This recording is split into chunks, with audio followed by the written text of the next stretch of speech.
You're welcome. That was sweet. Very nice. Very nice. Thank you. So welcome everybody. We're going to talk today about something called shock trauma, and we're going to try to make sense of it using the lens of bioenergetic analysis. And we're going to explore ways to make working with shock trauma a little bit more understandable. So that's a very important.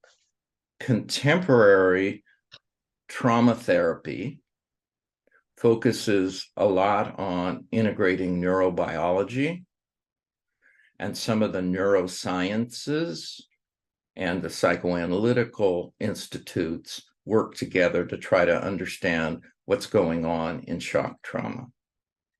So I have my own personal impressions as a bioenergetic therapist and an object relations psychoanalyst on how to work with it. So let's begin with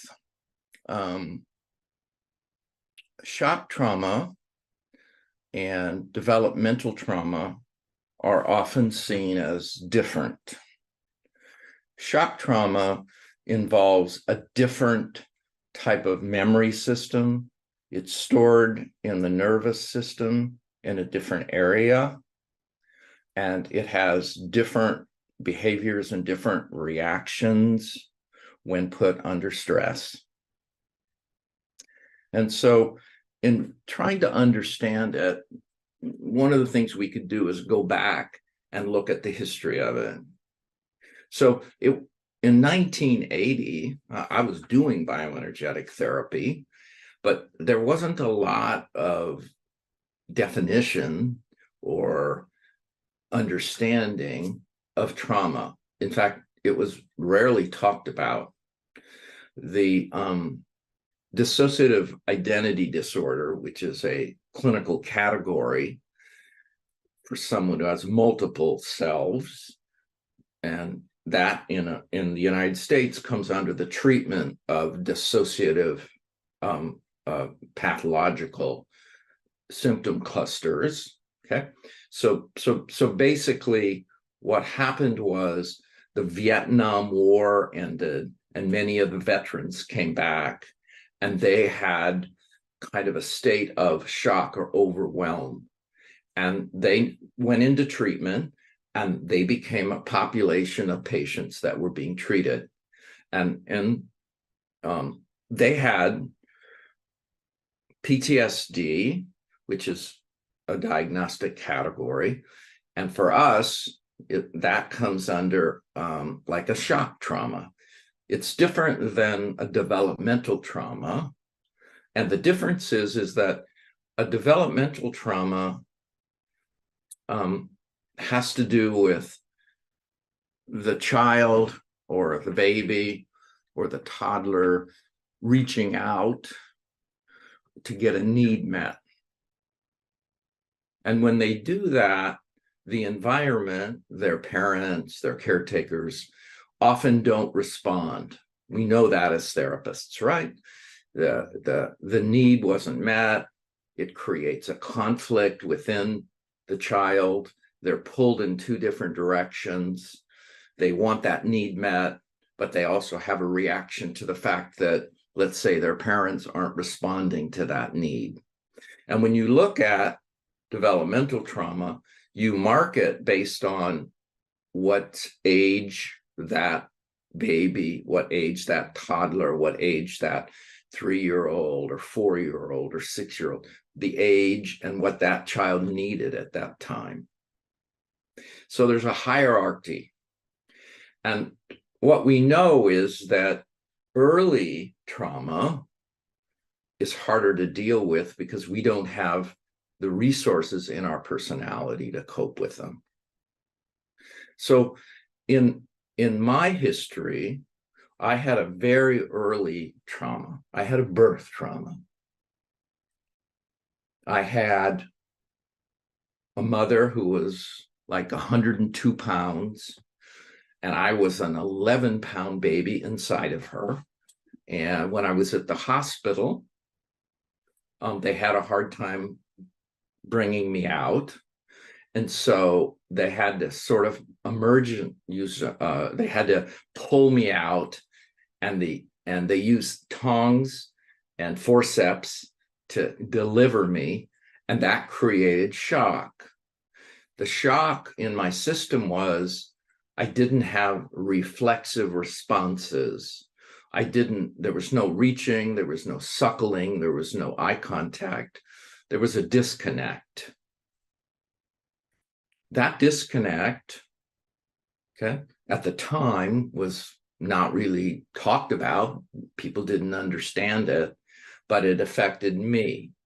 Where did it affect me? It wasn't like I had this mother that loved me, but then turned out that she didn't want me. She wanted me. She loved me. She felt very, very positive. What happened was I went into a state of dissociation without knowing it. So one of the things we're going to talk about is that when you dissociate, as opposed to when you repress something, it has different characteristics. So let's go all the way back and talk a little bit about what Peter Levine calls the biology of shock trauma. What happens is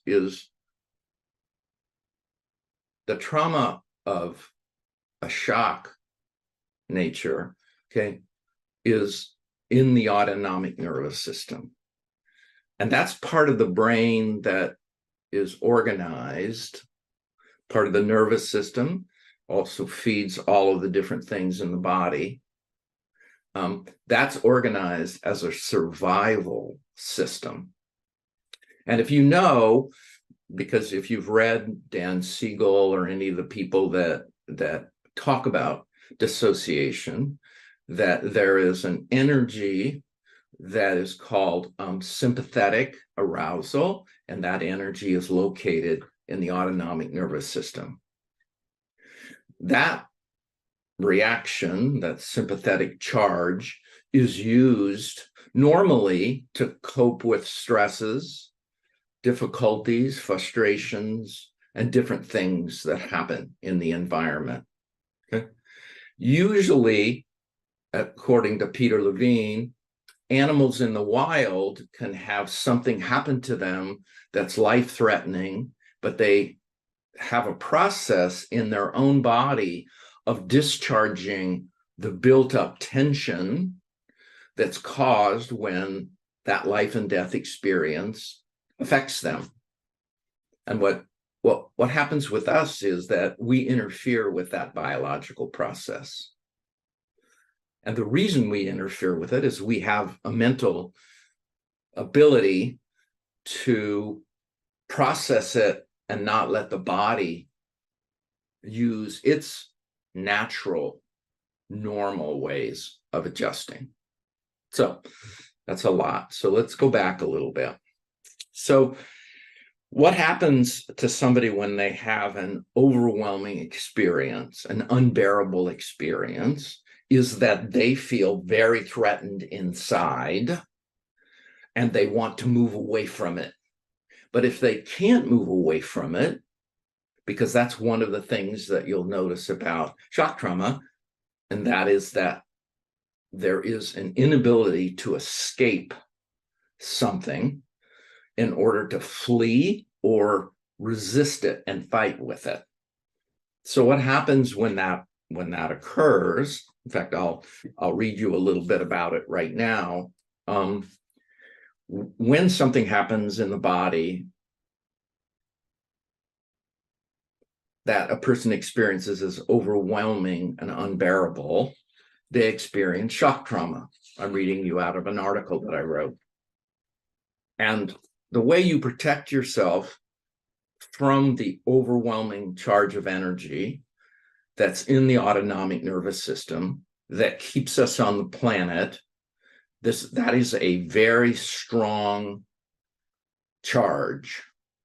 And in shock trauma, what happens is the person goes into a biologically they go into a biological immobility. They can't move.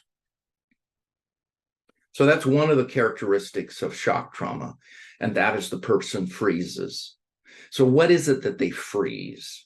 So if you look at the autonomic nervous system, and that nervous system deals with all of the different things that are not consciously controlled. Respiration, cardiac, digestion, temperature, the excretion of hormones for sex drive, okay, the immune system, but also connected to the autonomic nervous system is kind of I would call it a way of protecting ourselves from being killed or destroyed or annihilated. And if you read about the nervous system, you know that that is sympathetic arousal, okay? And in that sympathetic arousal, there's a charge, and the charge goes, and then you take care of the issue by either moving away from it or handling it, right? So that's moving away is fleeing, handling it or dealing with it or fighting is fight. And there's a third thing, and that is we socially engage with someone that can help regulate our nervous system. So that's the word. And that is that the nervous system, which produces energy, has to be regulated. And for a long time, that happens outside of the baby or the toddler's capacity. So we know that a mother or a parent has to regulate the baby until the baby develops the tools to self-regulate. Okay? And so self-regulation takes a while to happen. So the ability to regulate themselves comes from the quality of the regulation that the parent does. But in that window of early trauma, if that regulation doesn't happen, the child reverts to one of the characteristics of shock trauma, and that is they go into what we call dissociation, which is pretty much a concept that's mental and linguistically and psychoanalytically a term they call dissociation. The physical form of it is a freeze or an immobility.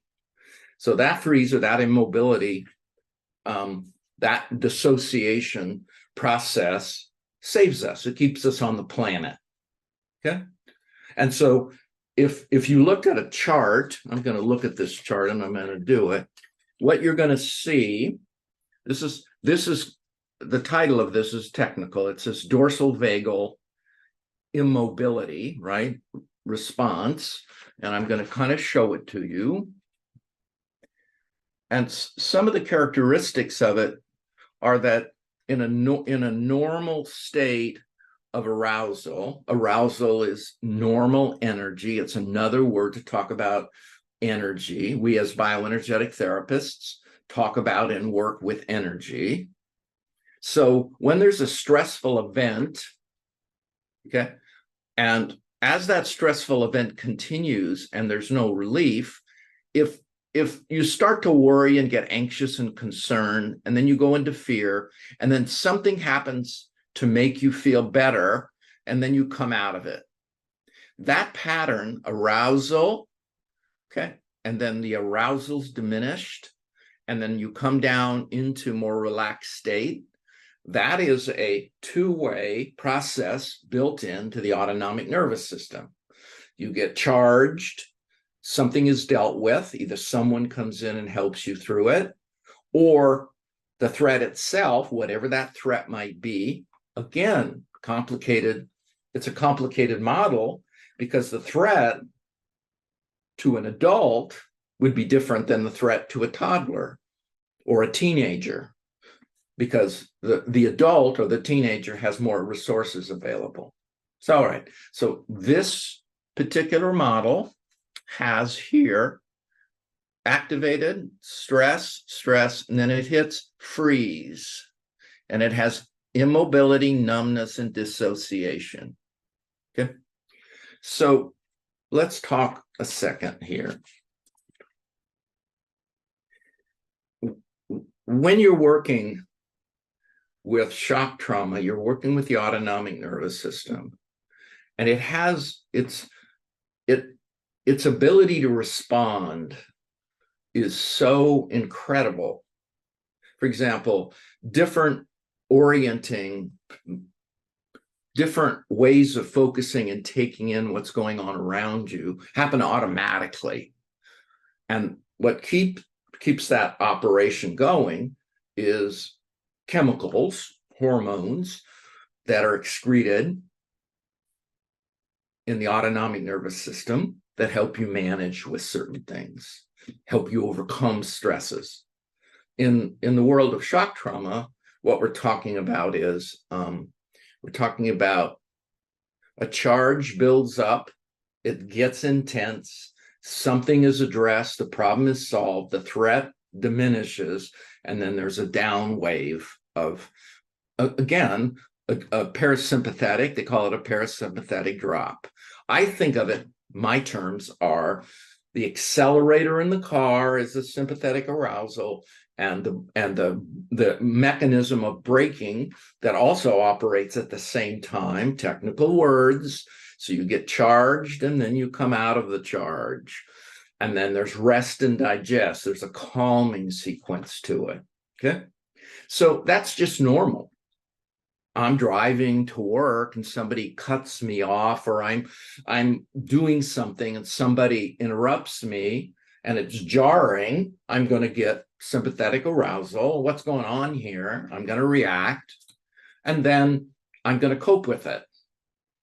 If it's something that's scary or overwhelming, I might withdraw. Okay. And then I'm back to what they call homeostasis. Basically, what I'm back to is I'm basically in what Dan Siegel calls the window of tolerance. The window of tolerance is an energetic concept. And what it is, it tells you when you get too much charge, certain things start to happen automatically in the autonomic nervous system. If you get too little charge, things start to happen, and they show up in symptom clusters. If you've got too much charge, you've got irritability, you've got anger, and you've got reactions that seem to happen on their own. The flip side of it is you get depression, withdrawal, collapse, numbness. So now we're talking about a model, okay, of, a distinct type of nervous system, because there's several ways you can work with people. So some people, we're not tapping into the autonomic response system. We're simply tapping into a calmer, more relaxed place. Okay, so let's talk about it. Hang on a sec.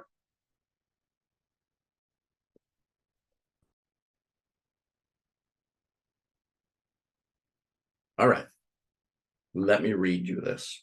Shock trauma, known as acute stress disorder, is experienced as a reaction to an event, like an adult onset of a car crash, a rape, an assault. It overwhelms the body's ability to process the event. So we're now talking about a blocked ability to process in shock trauma, coming from the autonomic nervous system that has become turned on to cope, and it didn't succeed. That's the critical piece. The ability to complete the action that was necessary to get you out of a situation of threat, what didn't happen? You weren't able to run from it. You weren't able to cope with it aggressively. So that part of the definition of shock trauma is inescapability. I can't escape it. And for us, part of what's happening, it's an energy thing, and I'll explain that. It's also a movement thing. Immobility is opposite of movement. So what you see in the body is you see certain holding patterns that can't complete. Okay. And because we're working with the autonomic nervous system and we're working with shock trauma, we're working with something called dissociation. Dissociation is very different than repression. Repression, both psychologically and somatically, okay, that's a different process than dissociation. Dissociation is quicker, it's more sudden, it happens very radically, and there is an extreme high charge of energy in it. So when I look at shock trauma, and I'm going to go into a little bit more. So the event overwhelms the ability to cope. About, I don't know, a quarter of the people who have had an event like that end up having PTSD. They don't have complex PTSD. That's a different set of variables, okay? And so they have PTSD, and the research supports that the premorbid personality is the single determiner of who ends up with PTSD. So I like the research by Dan Brown, and what he talks about is that people with disorganized attachment are the greatest risk for PTSD symptoms. He did a study, I was listening to a talk of his, he did a study of people that were molested in a Catholic foster home by priests, and he was involved in consulting. Dan Brown is a psychiatrist at Harvard, and he works with attachment and PTSD. And he found out of 30 people who had reported experiences of sexual molestation, okay, by the same molesters, the priests in this foster setting, this adoption and foster setting, he found that the people with disorganized attachment, that's anxious attachment, disorganized, were much more likely to have complex PTSD than people that were securely attached. So that's an interesting thing, right? That's interesting. Like, if you have a secure attachment, if you have a healthy bonding, if you have a situation where you've been cared for and supported in a loving way, that builds immunity. That protects you from having PTSD and then even worse symptoms like personality disorders or highly dissociative or addictive patterns. That's more complex PTSD. So let's just move back for a second. I'm giving you a lot of information. Neurophysiology supports the theory suggesting that trauma and its byproduct, traumatic dissociation, are held in the body, in the sensory motor parts of the autonomic nervous system. So this is where it gets kind of technical, because now we're talking about the nervous system that embodies or holds the trauma, okay? And that is much more wired to the right side of the brain. The left side is more linguistically organized, it's more language-based, and it has a stronger cohesiveness to it. So one of the things that happens when a child is securely attached is various parts of their, I call it the field of experience, they're cohesive, they're organized, they're connected. And that helps the child navigate certain trauma. Hang on, I'm going to show you something. This is a picture that I did of a puzzle. Okay. And this is the field of experience. You could say to me, well, what does that mean, field of experience? What's that bioenergetic? I mean, I don't understand it. What you do when you look at what makes something a full experience for a client, okay? Usually all of these things are integrated. they're connected. And I use this puzzle diagram. This is emotion, and it's connected to sensation, and emotions connected to images, and images are connected to meaning. And this is movement. It's connected to observer. Okay, so these are all connected. Okay? And that's what you see. And the reason I'm showing you that is that's what you see when you work with somebody who has healthy attachment. Most of Peter Levine calls it sideband: sensation, image, behavior, affect, and meaning are integrated. They're held together. Okay. And what causes them to break apart is a reaction to an overwhelming, unbearable event that they can't escape from. Usually that's not the same as developmental trauma, where you repress the conflict inside. Okay.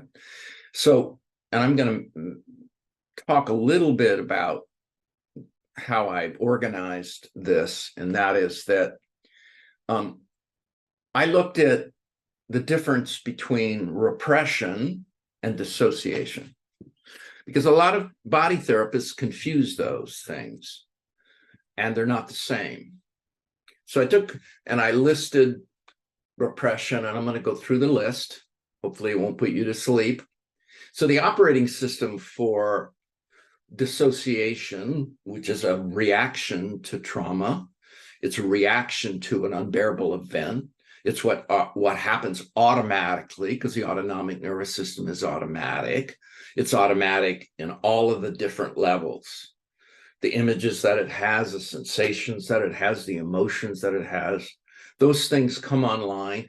And when the system is formulated, cohesive, that sense of self and all of the parts of the body that I'm going to list are together, then you have a much more likelihood of not going into dissociation. Okay, so we're talking a little bit about dissociation.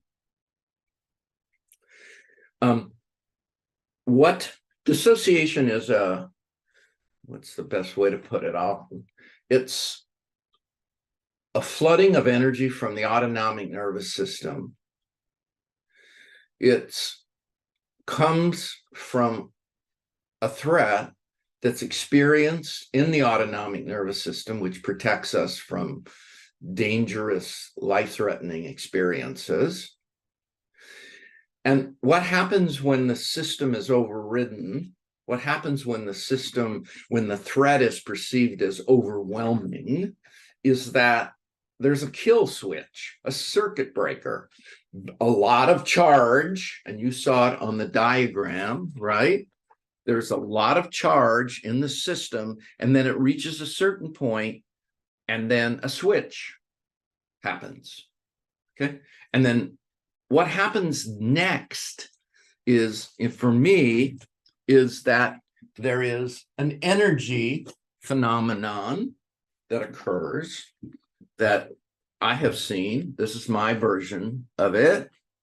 And that is, there is an adrenalization that creates a fragmentation of the field of experience. That's really different than repression. When these various aspects are connected and are cohesive and organized, okay, the person doesn't feel or experience the trauma as harshly or as extremely. So when you have a client who has a disorganized attachment and they go through a traumatizing event, it's very easy for the parts of the field of experience to come apart. So what happens when this occurs? Well, you have dissociation. Dissociation is a way of coping with something that's overwhelming. It's a protective mechanism. It's a primitive brain stem shutting down switch. It's a circuit breaker that just cuts everything off. Okay, the flow, a circuit breaker in your house is a flow of electricity goes through the wires. If there's too many appliances and too much electricity being used, the wires can heat up and burn your house down. So the circuit breaker stops the flow of electricity. So what happens as a survival strategy in the autonomic nervous system is if a threat is overwhelming, okay, unbearable, and you experience that threat, there's a point where if you can't get out, if you can't get away, if you can't fight it, and nobody is there to help you kind of organize and regulate, there's a kill switch. So I had a kill switch. I disassociated. Disassociation, okay, that freeze state, that's online inside utero, inside the mother. My ability to flee and my ability to fight aren't wired as well. In fact, what you see a lot is that those early character structures, okay, are dissociational. Okay, so what does that mean? Okay. If you have an experience that's overwhelming, it's overwhelming in terms of like, what was the pre-morbid personality? What was the personality that the person has? And so people that have a secure attachment are able to cope and have some PTSD symptoms, but they don't have all of the different issues that are there, like a personality disorder, or they're a dissociative identity disorder, or they have multiple addictions, okay?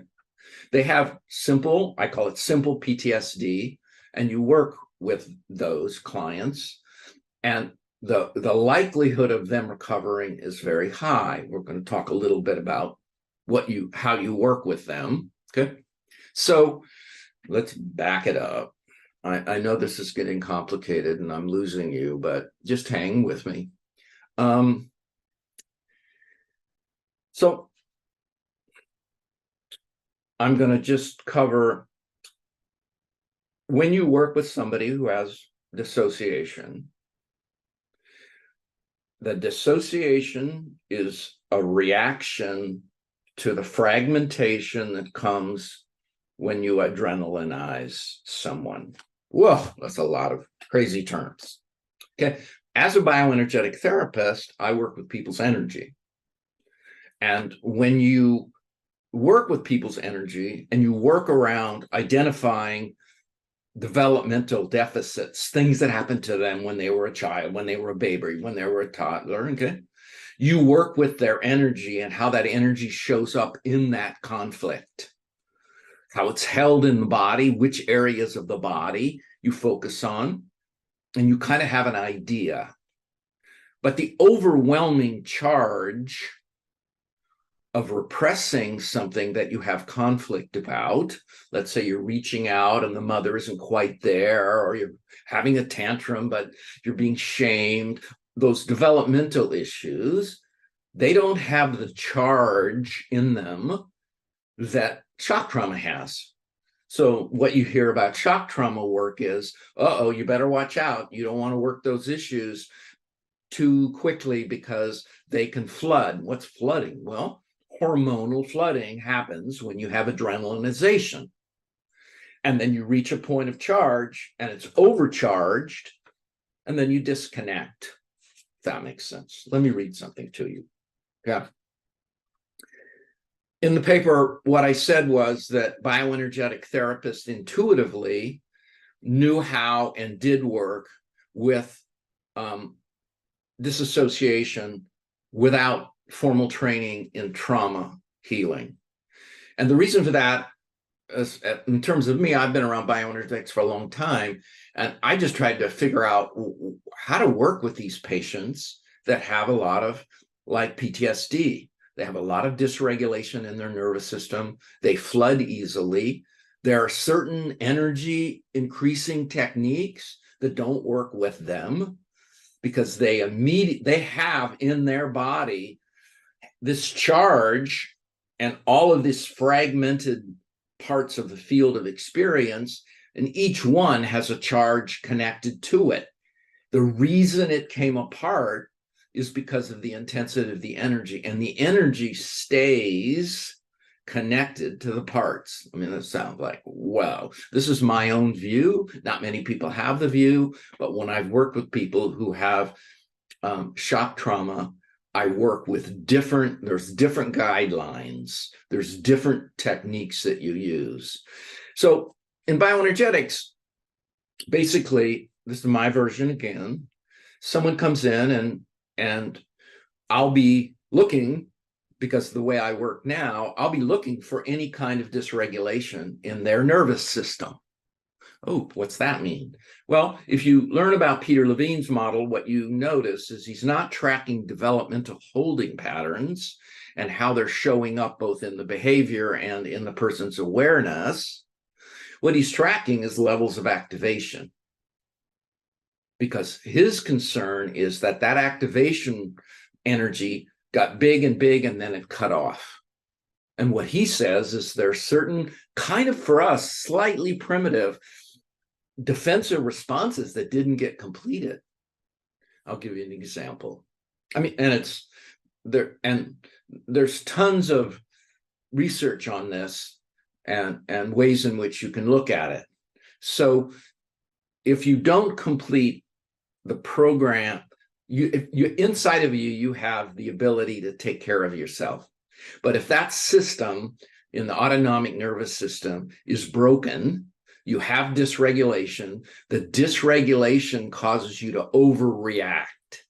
And when you overreact to something, let's say you got hit, you're on the road and you got hit by a black truck. And then you come in to see me, and you come in with trauma, and you say, I'm having these kind of like panic attacks when I'm on the freeway, but you don't really know why. You just have these symptoms. Why? Okay. You're here, you're with me, you have symptoms, but they make no sense. The meaning isn't organized into them. There's no capacity to understand why you're having these attacks. So we work a little bit. And what I hear is a narrative story that the woman was rear-ended with a black truck. So what's happened is the image of the black truck is associated with the high charge of the threat. Okay, so that image has a charge to it. So when she talked about a black truck, she went away, meaning she spaced out. She lost track of herself. So part of dissociation is that it floods the system with hormones, and it affects every single part of how you experience yourself. All right, I'm gonna go back. Hopefully this isn't overwhelming. Okay. Traumatized people have their lives disrupted by overwhelming and unbearable experiences. These experiences return in present time reenactments, flashbacks, until we are able to process the intrusive experiences, the threat, discharge that energy that's now connected to the parts that have been split off, reassociate those parts, okay, and finally be able to use the left brain, which is the organizing, storytelling, creating structure part of the brain that also can go offline. But if we reduce the charge and create the reassociation experience, then the overwhelm of that event becomes less. So Alan Shore, who is a favorite person of mine, he's in LA and he works on physiology, psychoanalytical neurology. He calls it a rich understanding of the energy conserving and the energy activating aspects of the autonomic nervous system is the way to understand shock trauma. So the traumatic energy is raw, it's highly intense, it's concretely experienced in the client's body. The physiology, this physiologically provoked experience of fragmentation happens often in a sensory motor level, okay? The sensory motor level is the way we incorporate and experience our body. And then there's also, we have an ability, which is, I call it the witnessing ability. It's a reflective ability. Whole schools of therapy about mentalization focus on this. That witness is also compromised. So it gets really, really complicated, because basically what happens when you have an energy charge as great as the one you have when you have adrenalization, all those stress hormones that happen when you feel like you're going to die, okay, it can take out self-consciousness and self-awareness. And what happens then is you have, those neurological circuits aren't working. So what I say here is that it can affect the memory system as well. So I see it as an energy issue. When the body's energy level breaches the capacity for containment, okay, disorganization and fragmentation will occur in various parts of this body system. And while this breakup of the cohesive sense of an experience takes place, the intense energy drives the fragmentation and the disorganization experienced by the client as something like a near-death experience. So, if you've ever worked with people who have a panic is an example of an autonomic nervous system flooding. Without the ability of organizing linguistically in terms of memory, processing of an event, and recalling a past event, like a panic attack just happens. You don't see it coming, you aren't prepared for it, and it feels life and death. That's how flashbacks end up happening. You have part of a memory, that a memory is associated with an event that was terrifying and scary. That little trigger of the black truck makes you have a panic attack, or you see a black truck and all of a sudden you're on the freeway and you feel like you can't continue driving safely and you pull the car over. And that's the beginning of a programming in the autonomic nervous system, where you start, which happens in shock trauma, you start to avoid certain re-triggering experiences. All right, let me talk about repression, which is a psychoanalytical concept. And then I'll talk about dissociation and freeze, which is more of a somatic concept. All right. The operating system, and I'm going to simplify it, so bear with me. The operating system, when you have repression, is mostly the central nervous system with some regulated autonomic nervous system. Okay. The type of memory is your explicit language-based declarative memory. Okay. That comes online around 2.5. And it allows you to organize things and make meaning and structure them. And that ability of that declarative memory capacity that comes online as you begin to, it's part of the linguistic formation of the self, that can have an influence on the effect of some of these stress reactions that occur. So in repression, you just bury something. It stays together, and you bury it. In dissociation, things come apart. Let me give an example. When I was learning about bioenergetics, and we were using sort of a classical analytical frame, repression was something you did to avoid the awareness of a conflict, and the conflict was underneath the surface, and we would begin to help people feel that in their body, right? That's what we would do. And so suppression, when you have suppression and you push something down, it goes sort of underground, but when you work with it in therapy and it comes back to the surface and you can explore it, it's pretty much, there's no fragmentation, or if there is, it's very minor. Oh, let's use this example. Let's say you have a living room in your house, and we're going to talk about repression versus dissociation. And in the living room, you have a black, let's say you have a gray carpet, and you have a bunch of furniture, and you have pictures on the walls, you have a temperature in the room, you have music coming in, and you go over to, and you're going to turn the light out, and you have a dimmer switch. So repression is like you turn down the light gradually, because repression takes a while to form in the personality. You turn it down slowly, and it gets darker and darker, and then it's black. If you get into therapy and you come out of those repressed material and you turn it, it comes back online. You begin the lights in there. You begin to see different things, but everything's the same. The chairs are the same. The couch is the same. The paint's the same. The carpet's the same. Everything is the same. There might be some things that got adjusted a little bit, but basically you went in, it went underground, you came back out, it's fully formed. If you read anything in relational psychoanalysis now, you'll see that a lot of the titles in the book are unformulated. What that means is there's fragmentation. So in dissociation, you're in the living room and an event happens and it blows out the walls, it throws and breaks up the furniture, it floods the place, you don't even know what it looks like, you can't figure it out. It completely totals it, completely destroys it. That's the power of the autonomic nervous system, which helps us survive.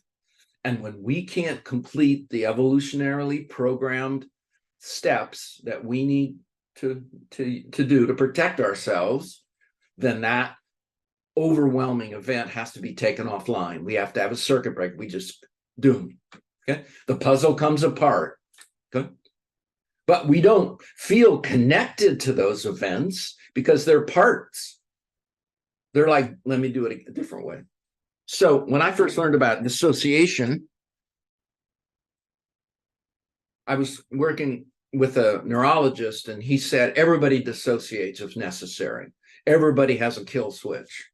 And I said, okay, tell me about it. He said, he was in San Diego. I work with the Navy SEALs and they say they don't dissociate. And he said, no, you do dissociate. And there was a debate and a discussion. And I talked to this guy afterwards and I said, so give me a description. And he did the same thing that I'm doing here. He said, well, your experience is like a necklace and it has beads on it, different colored beads. And I went, okay. And then he said, all right, those different colored beads, let's a red one, a green one, yellow one, blue one. He said, each one of those is a part of your experience. So let's say the red is the visual, the green is the smell, the sensation is purple, the brown is the movements. And all of those, the network of how we know ourselves is in a cohesive unit. Okay. If you just took sensation off the line, you have a dental problem, you get Novocaine, and you don't feel your face. People are drilling and you don't even know, is this happening to me? Because the sensation, the feeling is offline. The Novocaine kills it. Okay. So this neurologist said these beads, there's 30 of them, your hearing, your smell, your touch. And when you have a huge amount of energy, a terrifying experience, and the autonomic nervous system switches you and pulls you out, what happens is the energy level goes up, boom, and then you go into immobility. And what causes it is the stress hormones in your brain and in your body that take you out of the dangerous situation. It's an autopilot escape. Okay, so it's like if you've ever taken iron filings and put a magnet, one way and they all come together, and then you flip the magnet over and you put it back down and they all fly apart. It's like a balloon. The balloon gets bigger and bigger and it can't be contained. And that's my working model. High energy driven by hormones that are called stress hormones. And they connect everything inside. I could tell you all the different ways that they connect. So let me just talk about it here for a second. Let's bring it back to bioenergetics. Okay, I'm reading from a paragraph. And body methods that we use or have used essentially are nonverbal interventions, and they often can be very emotionally evocative. So If you're working with somebody who has shock trauma, somebody who has PTSD, you don't need to charge them. They already are holding a huge amount of energy in their system. Will they know that? No, they don't know that very well, because often what gets knocked out because of the overwhelming experience, right, is that the witness goes offline. The part of the brain that allows you to make sense of what's happening goes offline if too much of these hormones is pumped into the system. Why? You could say, why do you go offline? Because you don't want to be thinking about something that's life-threatening. You don't want to be thinking about it. Like if somebody throws a beach ball accidentally throws it and I'm on the beach, I don't want to go, oh, there's a beach ball. Maybe I'll put my hand up. No. I want to put my hand up right away. Okay, that's a reflex. So this protective mechanism that's not like repression, but is more overwhelming and highly charged, okay, that protective mechanism prevents what I would call kind of a feeling of being annihilated and destroyed. So now you're vacant, you're empty, you're not all there. You're coping. So the question then is, how do you work with it? And I'm going to use I'll give an example. Let me give you an example of how things go offline, and then you don't know they're offline, and then you have a reaction. So I'm in my office. It's 7:30 in the morning. I'm meditating. I have to go reproduce a paper for a client, the clinical paper. So I'm walking down to the reproduction place, and I'm on the street, and a man is running at me, violently yelling. He's coming right at me. And I'm very relaxed and calm. And as he's coming right at me, he turns like 10 feet in front of me and jumps between two cars and attacks a woman. And they proceed to have a fist fight. Well, when he was coming towards me, I froze. I went into immobility. I should have run, or I could have yelled at him, but it happened so quickly and I was so relaxed, and I just dissociated. I disconnected from that experience. My heart was beating, and then they had this altercation, and then he got in a car and drove off, and the woman went into an office building near where I was getting the article reproduced. And I went back to my office and I called my wife, and I was just had so much adrenaline and I couldn't let it go through. It just stayed with me. I talked about the story. I told people. Okay. After a while, it was gone. Okay. So 3 months later, I'm walking to my office. I have two offices at the time in Redondo Beach. And a UPS, I'm sure that everyone knows what a UPS driver is. They deliver packages, had double parked. They had parked illegally next to my office, and they had to deliver a package to a used car lot next to my office on the other side. So I'm sitting there. The UPS driver, I think his name was Dave, is a very tall man, 6'8", like the man in my West LA office that ran at me, where I got shocked. He was running towards me, UPS guy Dave. I said hi to him. It was integrated. And then I stepped into my office and closed the door, and the safety of that lessened the hold of the dissociation, and I had a panic attack. I didn't know I had a panic attack, because that's what happens when this material fragments with a charge. You don't know. So I called my wife and said, did you put some vitamin or niacin or some herb in my green drink? Is that why I'm acting? She said, no, I didn't put anything in there. And she was smart enough to go, I think you're having a panic attack. And I was hyperventilating. My heart was beating. I thought, what the hell's going on? Okay. That's a flashback. That's a reenactment without it being organized. I didn't know. The minute I thought, when she said panic attack, I thought of Dave, the UPS driver, and then I connected it with the guy at my other office. That's an example of when you fragment and you don't know. And one of the qualities of of dissociation is that it starts rapidly. It happens really quickly, and it can end really quickly. Whereas when you come out of repression, it's kind of gradual and slow, and the energy level is low to moderate, and the witness, the part of our capacity to see what's going on, isn't compromised that much. We don't see it, it's unconscious, but it's not like you say when you lose a continuity of your sense of self. When I work with those clients, I'll say, well, what percentage of you's here in your body right now? Just give me anything. And they'll say 40%. I go, okay. I have continuity of consciousness. I have an awareness. I probably think they were 80% there. I wasn't picking up on the signs of it. So what happens when you have an event, it temporarily takes your ability to cope using your left brain skills, organize the meaning, have it in a memory system that's fairly cohesive and formulated. That's gone. It's gone. And I'm exaggerating to make a point. It's gone. So then what happens?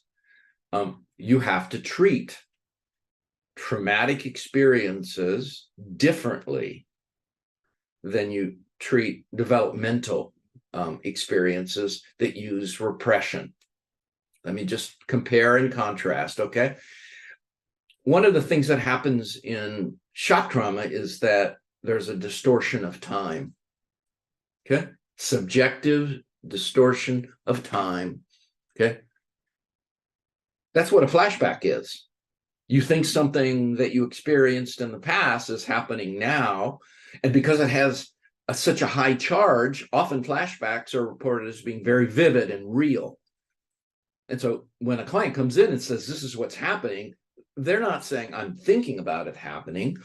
You haven't developed, when you're working with people that dissociate, you have to help them experience and talk about the experience in a body way. That's what that question, what percentage of you is in your body? And if they say 40% of me, and I'll say something like, okay, tell me a little bit about the 60%. Where is that? What's the location of that? And sometimes they'll be able to piece it together. Lots of times they aren't. So we're working with the autonomic nervous system. Okay, we're working with the sympathetic charge, which is the accelerator. And we're hoping that the braking mechanism works, because what dissociation is, if you can think about it like this, it's an emergency brake being slammed on while you have your foot on the accelerator. So again, very complicated neurological concepts. I've tried to keep them, what's the word? Simple? No, that's not the right word.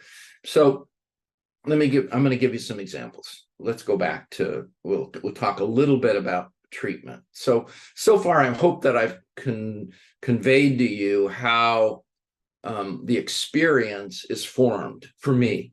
I see it as an energy thing. I follow the guidelines that Al and my therapist and all the people that have trained me, and I see it as an inability to contain. And you could say, so let's increase their ability to contain. And I do that with people who have a strong enough ego. I do that with people who will be able to stay in the room with me as we go into deeper places with emotion. And you could say, yeah, but how do you know that? Well, let's go to treatment for a second. You have to take a trauma history. Sometimes if you take a trauma history, it'll activate someone and they'll be going into the trauma vortex, Peter Levine's word. So sometimes I just in the very beginning, I'll talk about, I have a list, like a checklist of 10 things. And I will go over the 10 things. Like I'll say, have you ever had any surgeries? Mm-hmm. Had any car crashes? Mm-hmm. Have you ever had any like things that happened to you when you were really little? You know, and I'll try to get an idea. I was assaulted, I was attacked, I was, you know, and then some of the PTSD trauma can be transferred generationally. Some of it can be just picked up. Look what's going on in the Middle East. I'm traumatized by that. So what do I do with that? Because I don't have a control over it, okay? It just begins to happen. All right, So let's back up for a second. So there's what happens when you're working with dissociation is you're working with two things. You're working with the fragmentation of the field of experience, the somatic field of the experience. You lose sensation, you lose movement capacity. You have ways in which things break apart and stay fragmented. Okay. Al Lowen talked about it when he talked about the schizoid. That was someone, Bob Lewis, a trainer, he worked with it in the orienting reflex with the head and the neck. And that's one of the, and that is he worked with very early character structures in a very interestingly and very good way. He had an ability to talk about different ways in which it's connected in the head and in the neck and in the upper shoulders. I watched him work. I had a couple of sessions with him, and he worked it. And that is one way. But I'm going to tell you, one of the things when you work with that kind of energy charge is you have to pace yourself. Why? You have to go slowly. You have to work kind of microscopically slow. Why? The autonomic nervous system comes on and you won't know it. And it comes on really quickly. And you can have, and that's why you have to be, you have to track dysregulation in the autonomic nervous system. You have to develop the skills to do that. So people say to me, well, you've done this training with Peter Levine and Pat Ogden, or you've done all these kind of things. Have you incorporated that into your work? Yes, of course I have. And so what I've done is I've changed the lens in my glasses. I look for autonomic reactions. I look for like the nervous system going online and becoming activated. And I do that. So, and you'll see my work, I go very slowly. Here's an example. I'm working with a woman. She comes to see me. I'll give you a good example and a bad one. I work with a woman. She comes to see me, and I've seen her maybe 8 times, and I got a little bit of a history. And there was a critical point where, because I work with different tools when I work somatically, and I work within the relationship, and it's a two-way process. I believe, and I also believe in creating a safe space for a client and treating them in a loving way. Okay, you have feelings. Please work with people that you can develop that kind of environment, that kind of holding place for them. And then, so I'm there, and there, I had an intuitional hunt. I said, and I couldn't tell where it was coming from in me, but the urge was to move my chair. I have a director's chair I can move. I move it closer to her. And I did that, but I checked it out. I said, how would you feel if I moved my chair closer? And she looked at me, and I picked up something, but I wasn't sure what it was. So then I moved the chair. And I moved the chair. The eyes glossed over. She kind of stared just a second. And I said, you know what? I think I'm going to change my mind. I think I'm going to move back. And I moved back. Later in the session after, she said, I felt something after I left your office, and it was relief. Of course. Okay. So we worked, and she was in therapy for years, and she was violated by her father, sexually violated, and he would come towards her in a very gradual way, like, manipulative, and we worked that piece, and we discovered that issue, and we did it in small increments. Okay. Here's an example of when you don't take a trauma history and you reenact a flashback experience. It's an important. I'm working with a woman, and she has 3 clients that she referred to me, and I've seen them at different lengths of time. She is the founder and the lead teacher in a yoga studio nearby my office, but I've never met her. But her best friend came to see me. One of her colleagues came to see me. Another friend came to see me. And through them, I had a fondness and the beginnings of a caring towards her, a feeling that I had. So when she came in, it was like a reunion rather than like, oh, this is somebody that I really don't know. I've heard about you. Her name was Anne. I said, I've heard so much about you. I've heard about you, Bob. So we're working. And in the third session, I didn't take a trauma history, mistake. Okay. But she was sitting and she started to cry. And the way that I work is I use touch, and there are a variety of different ways in which I use it. It's just on autopilot. I'm an intuitive. I kind of know when there is and then when there isn't. And I reached out as she was crying, and I gave her, let's see, left foot, which was crossed and closest to me, a reassuring touch. So the next thing happened is we were in a flashback. She was screaming, get the fuck away from me, excuse my English. And she was in the corner of my office, and I was in the other corner sliding down going, I'm over here, I'm over here. Look at me, I'm over here. Nothing's happened. Look at me. And she was screaming. Luckily, she didn't go for the door. And what had happened is when she was between like 11 and 13, she had been pulled out of her sleeping bag and molested by, I think it was her uncle, pulled out by the left foot, pulled out and then molested. So I reached and touched the left foot. Okay. So what did I do? I hit a charged piece that had that charge in it, a tactile piece that was fragmented, and that just set the flashback moving forward. So I worked with her. What do you do when you do that? You work with somebody. There's, again, working with shock structure. So what I did is she decided that she could only see me if she could sit with a door between the waiting room and my office open so she could escape if she needed to. And I totally, and that's one of the things you do when you're working with somebody that has shock trauma. You have to be flexible, and you have to be kind of work within the structure that they can handle. Okay, that's really an important piece. So come back. Those are two examples. I'm trying to think of some other examples.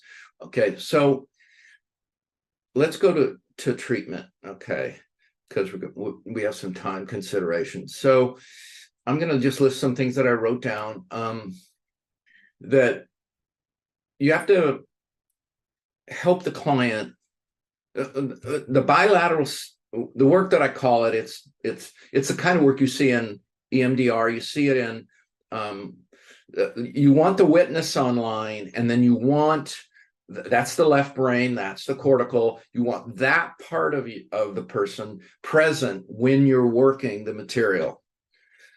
So I'm constantly engaging that part, but I'm not trying to get them in their head by asking them to tell me a story.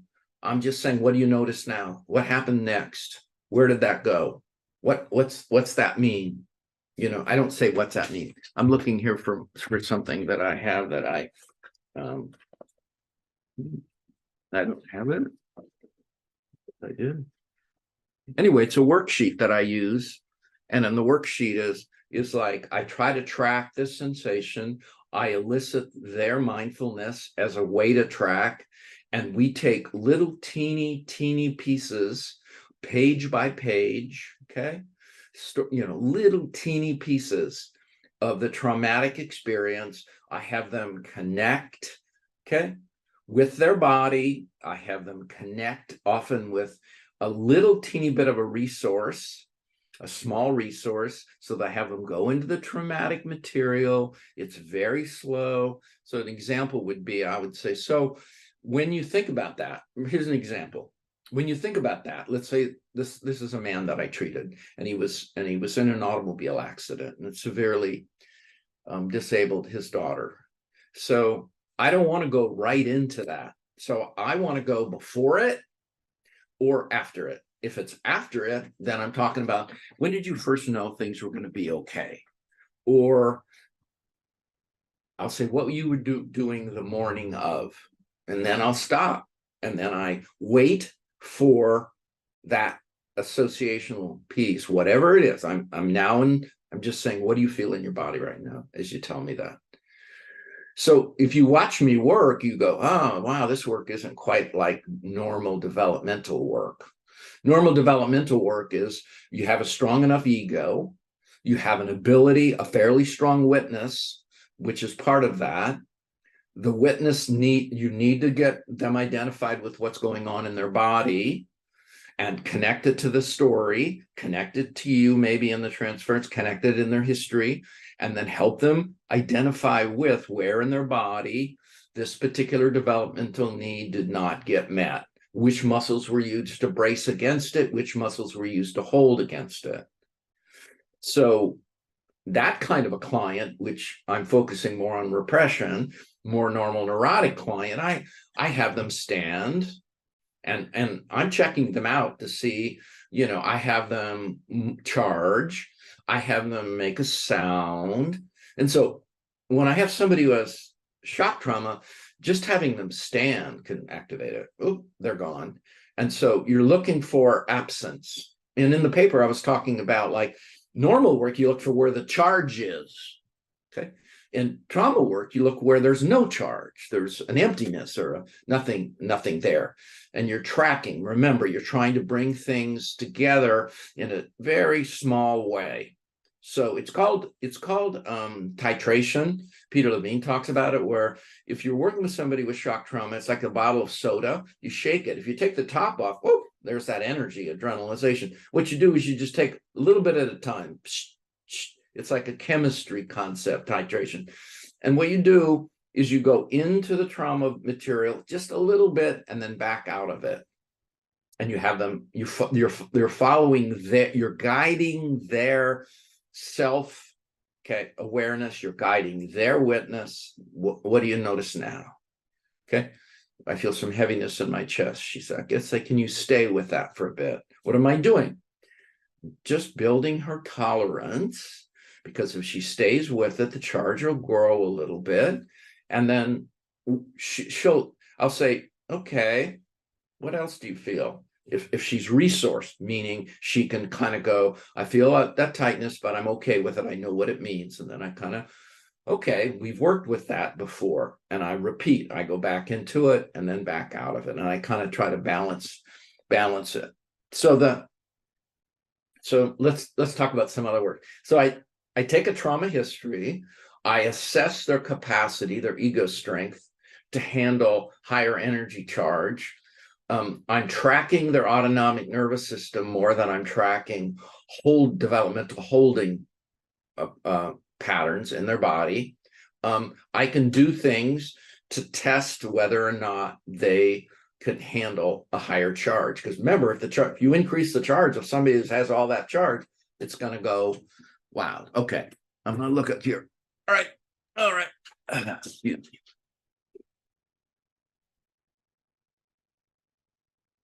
So lowering the charge, working in different, what does it look like when a charge is dissipated? It can be specific and have to do with like running away or running towards a safe place. And it can be in the legs, and you see in the legs, and you talk to the person and they feel like, I feel so stuck in my legs, right? Because the legs are an avenue of discharge because you move away and towards. The arms are moving towards, sometimes moving back. So you're working to dysregulate the charge, kind of reduce the charge as you're very slowly monitoring this. This is the abstract part. You're basically trying to take the fragmented parts of the experience that can get triggered at any point, and you're trying to decrease the amount of charge. When the charge is decreased, then what happens is the parts get a little bit more cohesive. Let's give an example. I'm working with somebody, let me use myself as an example. When I was 4 years old, I was walking out of a building and some 7-year-old boys were practicing with a baseball bat. I didn't see them and I didn't see the bat, and I got hit in my left eye. I was knocked unconscious. The ambulance came. and I went to the hospital, and I went to an eye doctor, and he said, you might lose your eye. He told my mom, but I didn't. It hit the bone above the eye. It was all swollen up. I had a patch. I wore it for 3 or 4 months. That is the trauma, and that is in my nervous system. And when I crashed my bicycle, and I had a helmet, and I broke the helmet, and I did all that to avoid hitting my dog. I was on my bicycle. The dog was on a leash, and it was running. And the dog went after a cat, and I moved my bike, and I ran into the curb. I went over the handlebars. I crashed and hit my head. And went to see a woman who works in somatic experiencing. She did 5 sessions. I shook a little bit. Now we're talking about David Rosselli. I discharged a little bit of that buildup of charge. So she said, do you want to work on some other things? And I said, yes. And she asked me some things, and I told her about what happened when I was 4 years old. I didn't remember it. It was just, she said, all right, I want you, she was on a massage table. She said, I want you to track it in your body. So just lay down. What do you remember? I remember the school. Okay.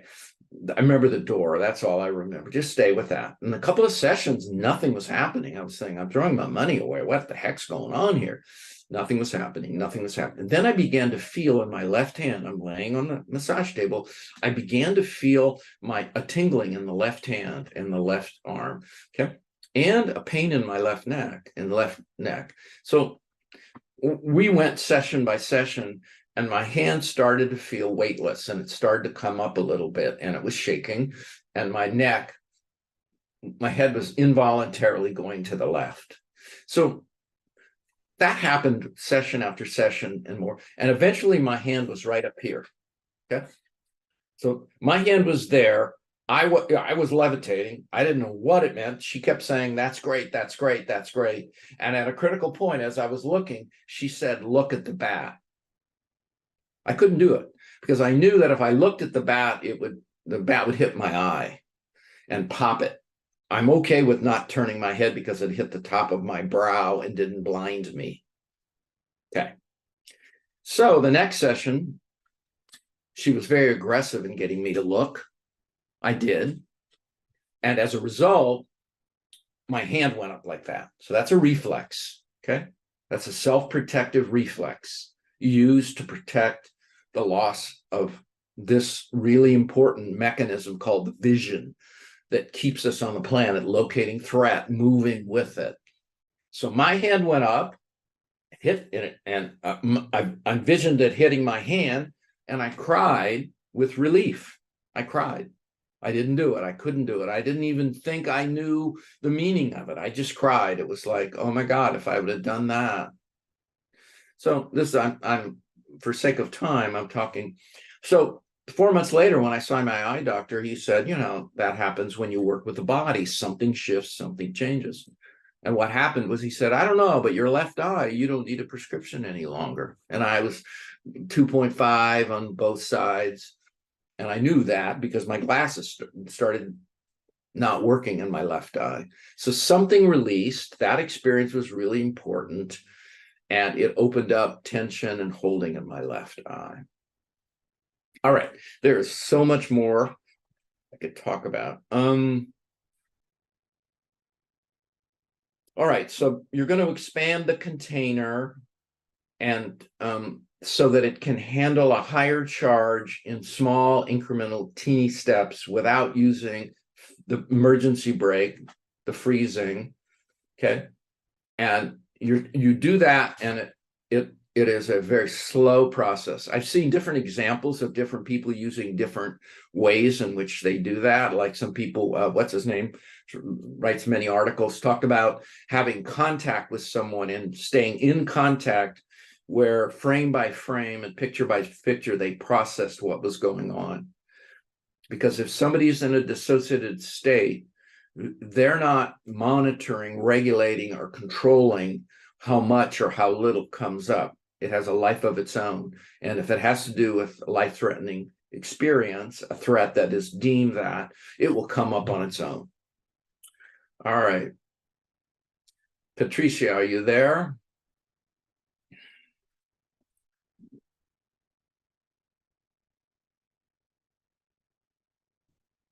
have to open my, I have to, can you hear me?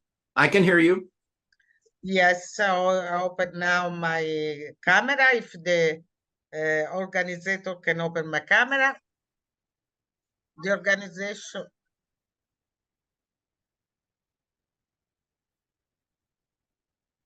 There you are. Grazie. So, Bob, there are many, first of all, there are many compliments. Also, Compliments. I can use they compliments. really like your talk. And now I will start to,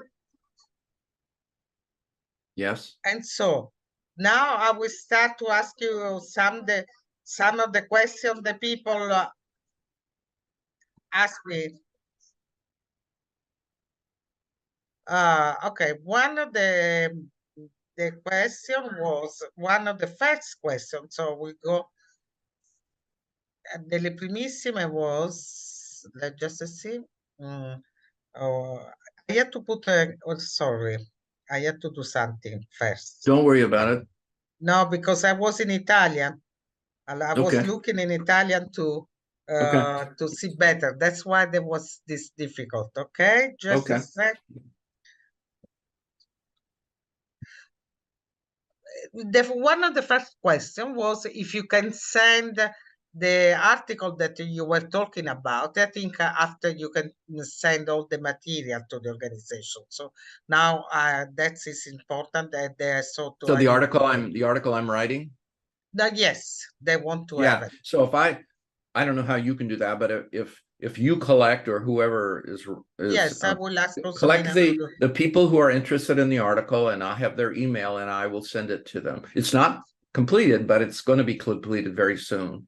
It would be in the IIBA journal, so people can go there and also see. Yes. That, right? Right. There's one of the second question was,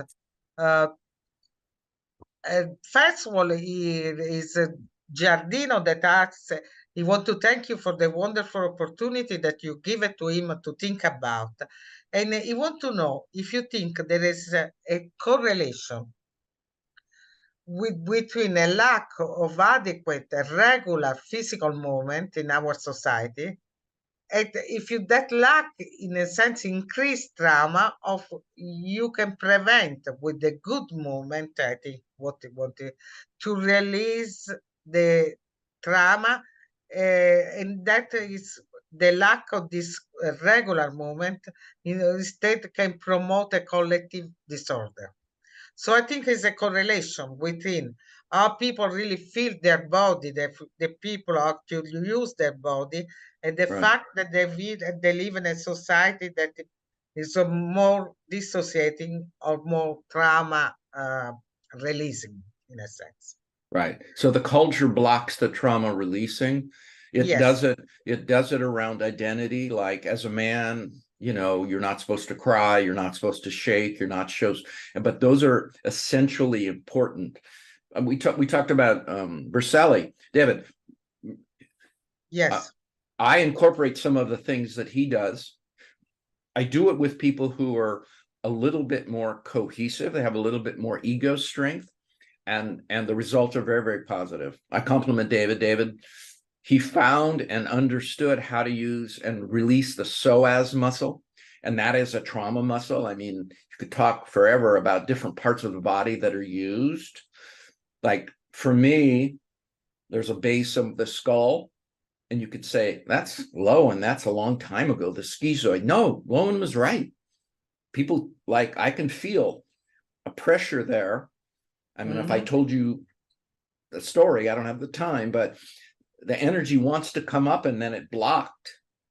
Recently, I had a bicycle accident and I cracked my pelvis. I worked on it for a year. And the energy in the lower part of my body, I worked on it piece by piece. I felt the fear, I felt the tear, I felt the trembling. I thought I was going to die. I was up in the air, I crashed down and cracked my pelvis. After the energy was worked in the lower part of my body, it went, because I had that early holding pattern, it went right up my spine, okay? The spine is for babies. When you work slowly in the autonomic nervous system, that the spine is the one place where you begin to look at. So when I have that part, the energy went to the base of my skull. Yes. I locked in, had vertigo for 3 days. So that, in a sense, is linked to another question the Magda Klonoki, I think, from Russia, give it to you. Do you work with people who have a relational and shock trauma? So sometimes you work with repression and sometimes with dissociation. Or that is a signal of post-traumatic stress disorder? Right. Did you understand the question? How you decide to differentiate it when you work with something that is a repression, that is more maybe relating to relational trauma or dissociation, or is more a PTSD? So I'm going to rephrase it, and you can tell me if I'm even close. How do you switch, right, back and forth? So, okay. So I'm just going to give you real simple things. People will not like what I'm going to say. If you have a client and they have a trauma before 2.5, some part of it's going to be dissociatively defended against, because the hippocampus isn't online, and the hippocampus, when it comes online at 2.5 and 2.5 and 3, what happens is that the left brain and the sense of self can organize the experience and contain the activation in the amygdala. I know that sounds way too technical, but let me just put it this way. You can regulate when you have just the beginnings of a sense of self much differently. And when you don't have that, what's going to happen, the coping mechanism early is dissociation. You just do it. And so when somebody comes in and I discover trauma history, sometimes there's parts of them that are strong. Like I work with a woman who's dissociated, but she didn't lose a sense of herself when she dissociated. And she had a strong ego. Her body, there was a lot of holding in her body and underdevelopment, but the ego was strong. So she could say she was okay when I made an interpretation, because she didn't go away.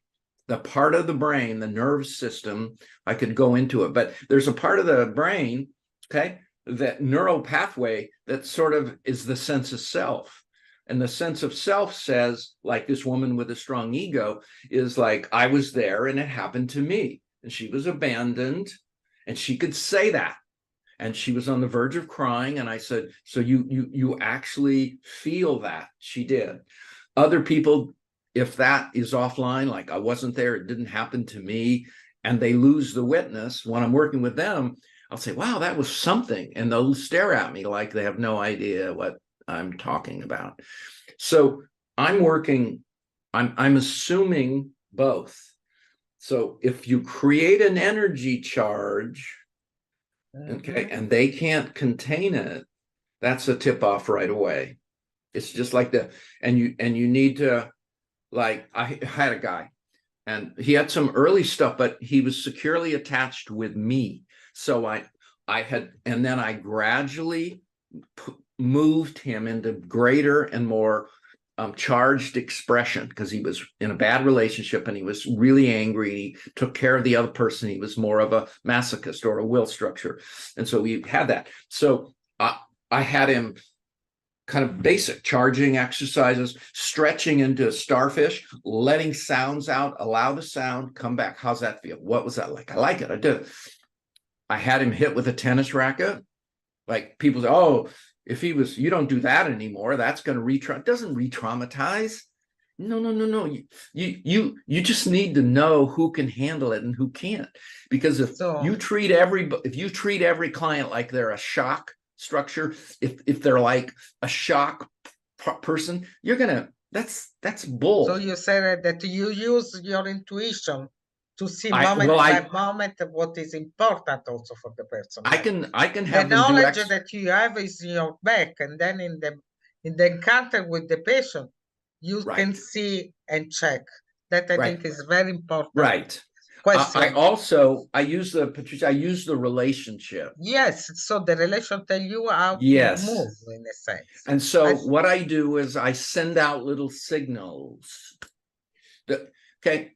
It's okay to care about your clients. It's okay to love them. It's okay to have a relation. You can't have a physical outside of the office relationship. No, but you're going to be touching, you're going to be holding them, okay, with their consent as you work with them. But I'll send out a signal. I'll say, I was thinking about you. Yes, sure. And I really missed you. Let's say I missed an appointment. And then I watch what happens.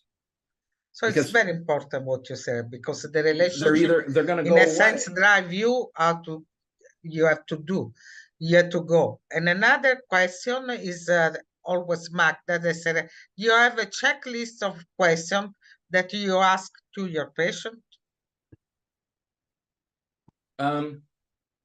Yes, but I'd have to write them down. They're, yeah, I mean, they're in my head.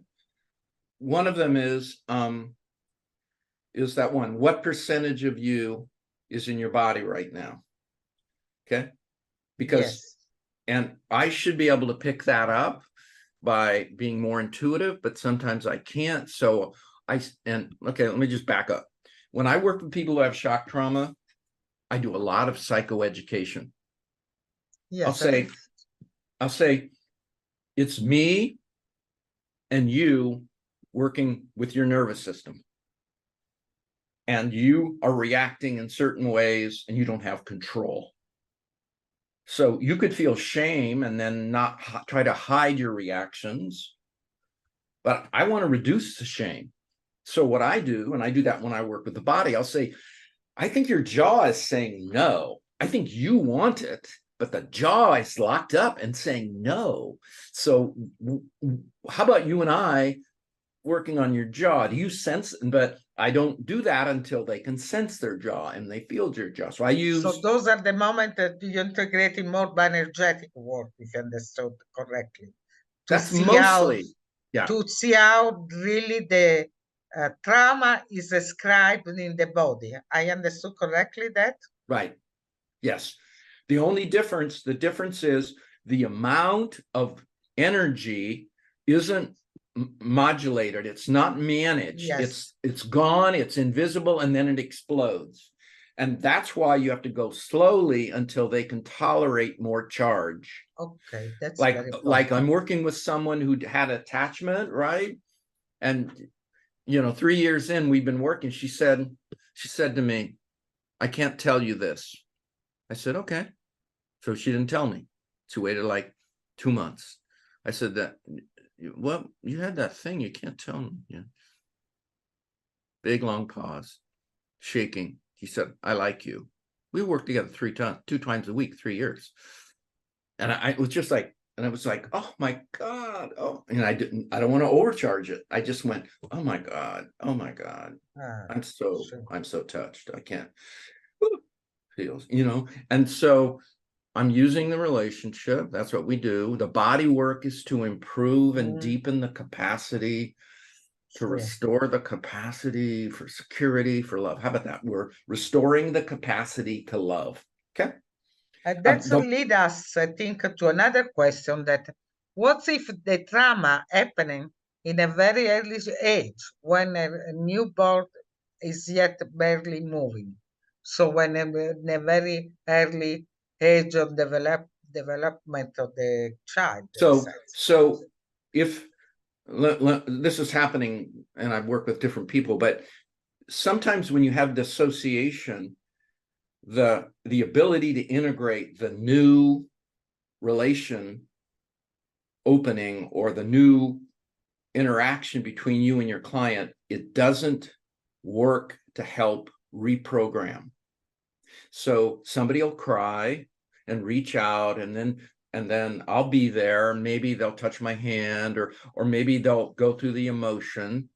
And often what happens is they can't integrate it and they don't understand it. They'll think, I've been crying that little baby for such a long time. Part of why it can't be integrated is because the integrating part of the brain goes offline when they're in the trauma. See, when you're really little, everything is like an autonomic nervous system flood. Goes all into. Yes. You want to say something else about that, or can I go to No. So usually if if I move in and I give them contact and they're open to it and they can receive it and they can receive the support, and how does it feel? It feels positive. There's a change that's, you're updating your bad memory about something. You're starting to feel more expression in your body. Okay, those two go together. You don't update you don't do top down only, you do bottom up. So how does it feel? Yes. You know, So what do you feel in your body when you to tell me integrate. that you like me? And does it make you want to do anything? And she was great. She goes, just like that, totally vulnerable. She goes, I want to do this. And I said, yes, that's how I would feel. Right. It's too scary to do that. So then you're using the body. But if you don't get, if it keeps reoccurring over and over, now you're in a dissociative cycle. You're just, it doesn't update, it doesn't shift it enough. You could say, well, in bioenergetics, sometimes you can have a miracle. You can have a session or two and you just go, I can't believe it. The person will say, thank you. That really helped me, but the work that we're doing, the deep work, takes a long time, takes a lot of work. I agree with you. Very long time. It does. And one last thing, one last comment. I know a lot of the trainers, or I know enough of them, and I respect them. And I feel like they've made their own model of working with shock trauma.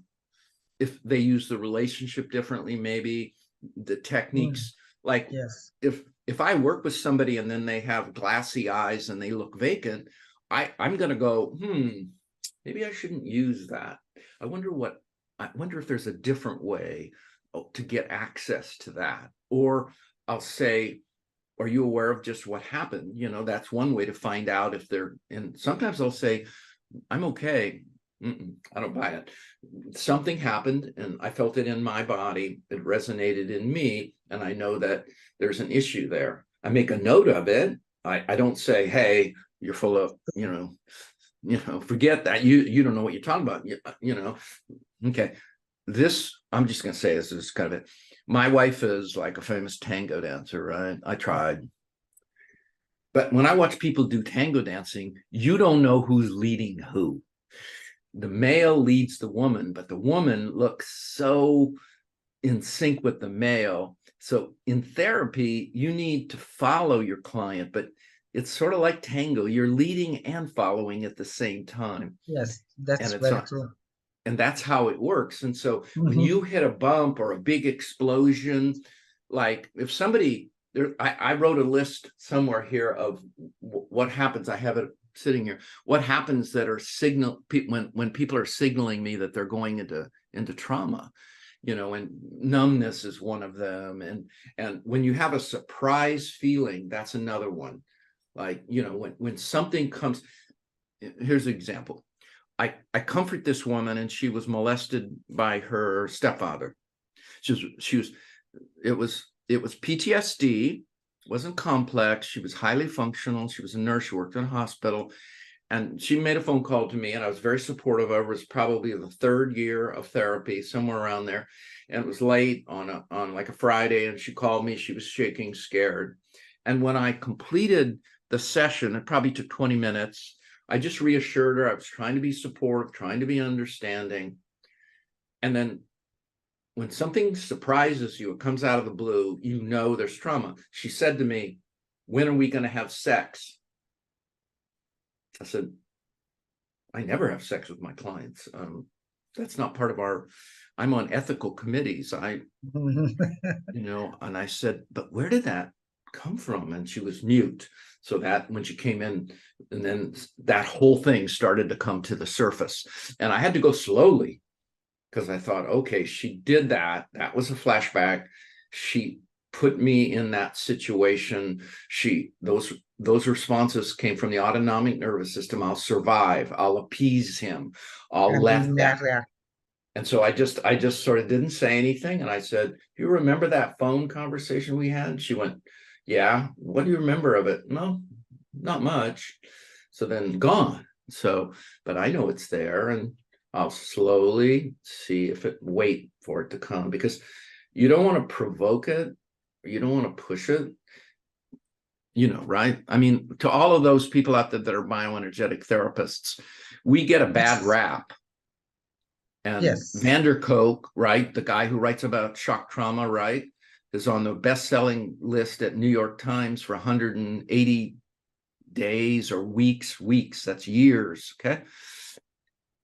Look, he doesn't quite understand what we do. So he's harking back to the 50s and 60s when we had a purely cathartic model. Yes, I think that is very important what you said, because bioenergetic has been changed a lot, but still Yes, it have that has. stereotype that you have to go for big trauma, re-traumatizing Yeah, people. But also all the other approach are changed, because sometimes also in the psychoanalytic movement there was a lot of distance, and that was a re-traumatized patient also. So right. if you every approach has their own evolution to reach different way, because in any approach, if you look in a different way, there was a way to re-traumatize people, because I think also too much distance was Absolutely. traumatized people that has in their attachment system distance. So it's a very complicated issue. I think it's very important what you said, that is I was important. thinking, yeah, No, recently Vincentia Schroeder, who's a faculty, and then yes, recent Laurie Euro, the three of us, we did I think it's 12 modules, 17 bonus tracks. We did a continuing education course called Engaging the Body in Psychotherapy from a Contemporary Bioenergetic Point of View. And it's with the Academy of Therapy Wisdom, continuing education. We had to go and film for the whole week. And the reason I'm bringing it up is we have to give voice. We have to speak to how we're different now than we were then. I think it's very, You very know, important. and if we don't, we're going to get pigeonholed. We're going to not be, okay. One last thing. Well, now, well, just a second, Yeah. because I want to go shift a little bit, not to the clinical, to the social, because Yael from Israel asked if you can say something about collective trauma like we are living now, and then there are other questions linked to that. Okay. So that's Yes, why I I can. Yes. interrupt you, sorry. No, But no, no. the time Look. is running, so I wanted to ask you So this let question me do also. a political thing. Okay. Let me do a marketing social thing. Okay. Yes, In the United States, the people who have most students are the trauma treatment schools of body. The main one is somatic experiencing. Peter Levine.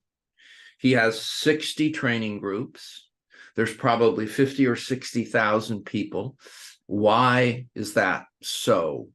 Because he, okay, is working with trauma, with shock trauma, and all of these, we call them psychodynamic therapists, want to be somatically informed. So they go through the training and they learn that trauma is in the body, and they learn how to treat shock trauma.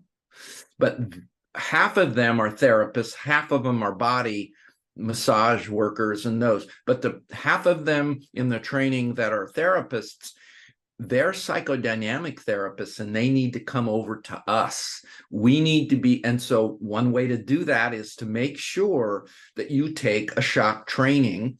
And then when you're there and there are other students and other people, other therapists, you can talk with them, because somatic experiencing isn't a form of psychotherapy. Okay. EMDR isn't a form of psychotherapy. yes, They're a sure. method that, and so That's a very important difference that you put it. yeah, you just we work with the whole person. We work with the relationship, we work with the history, we work with bad parenting, we have, boundaries, we have transference and countertransference, we have all of that in a framework that's somatically informed. We work with the body. And so everyone now realizes, hey, there's something going on in the body. And when I watch students, they just track awareness. and sensation in role playing in the training, and they're just talk therapists are blown away. I can't believe what happened. I went inside and felt something in my body. I would have never done this in my clients. So we want to take advantage of that. We want to get people. That's why we did the continuing education with Vin and Laura, because we want, hey, there's contemporary bioenergetics out there. Yes. Why don't you look us up? Why don't you find a training program?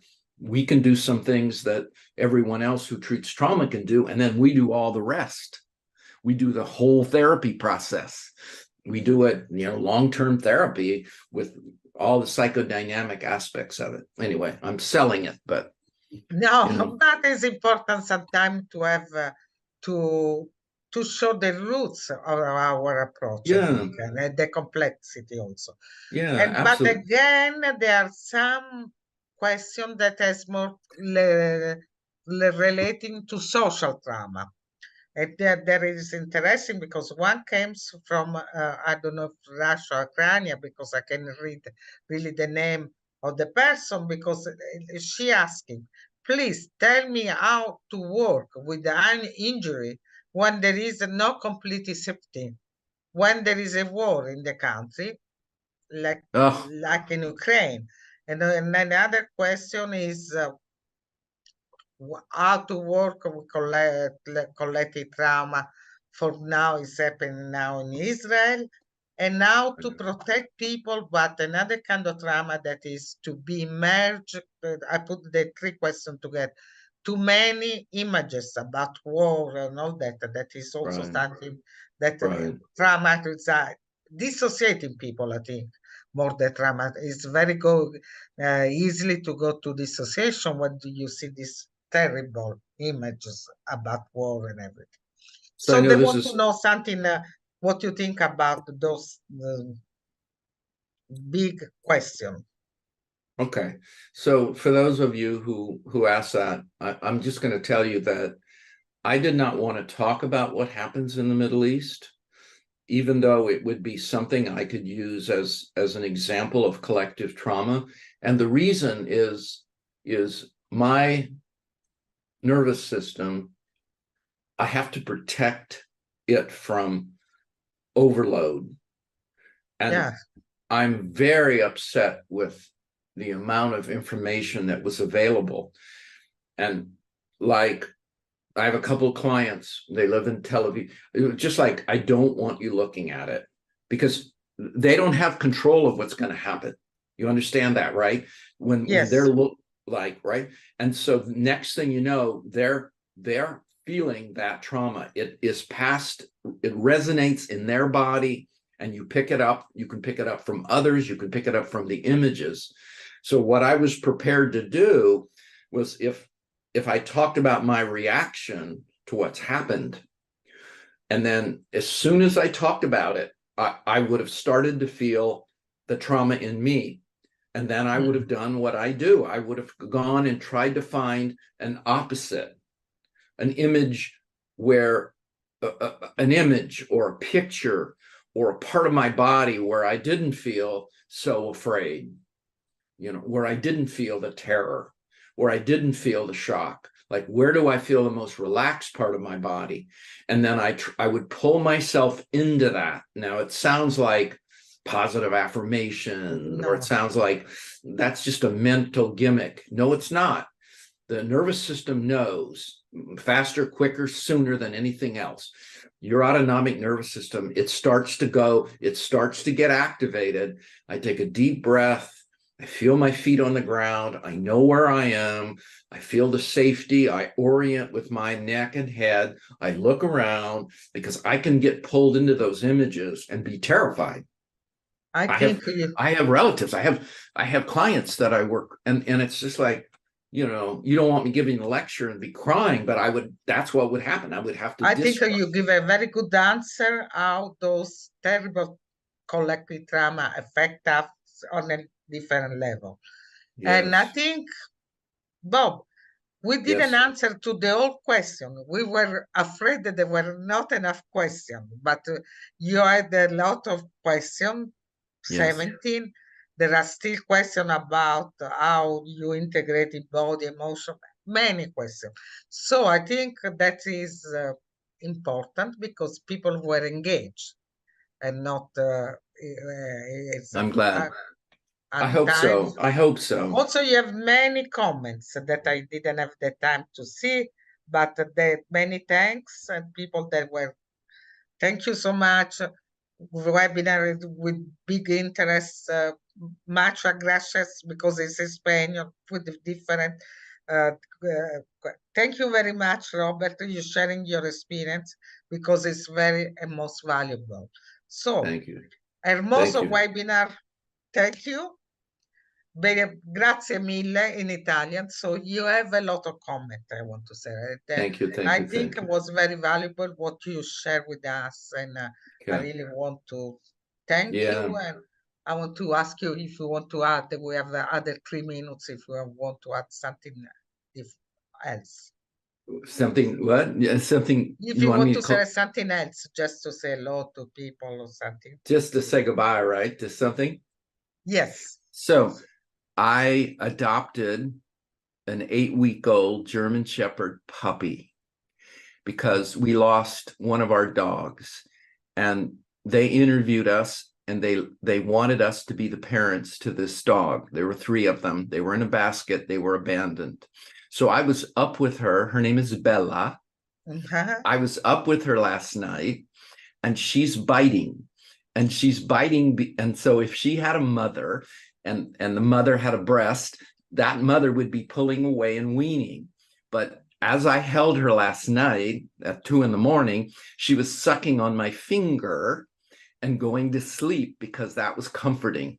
And so I'm down regulating her nervous system, even though I need some sleep. But I just want to say, thank you. And I appreciate all of the compliments, and I hope it was clear. It's a very complicated, it was very clear difficult, with a very complicated and complex topic. yeah. So I thank you very much for You're your welcome. time. Thank you, Patricia. Appreciate you. Thank All you right. to you. All right. We stay in touch. Bye-bye. Okay. Bye.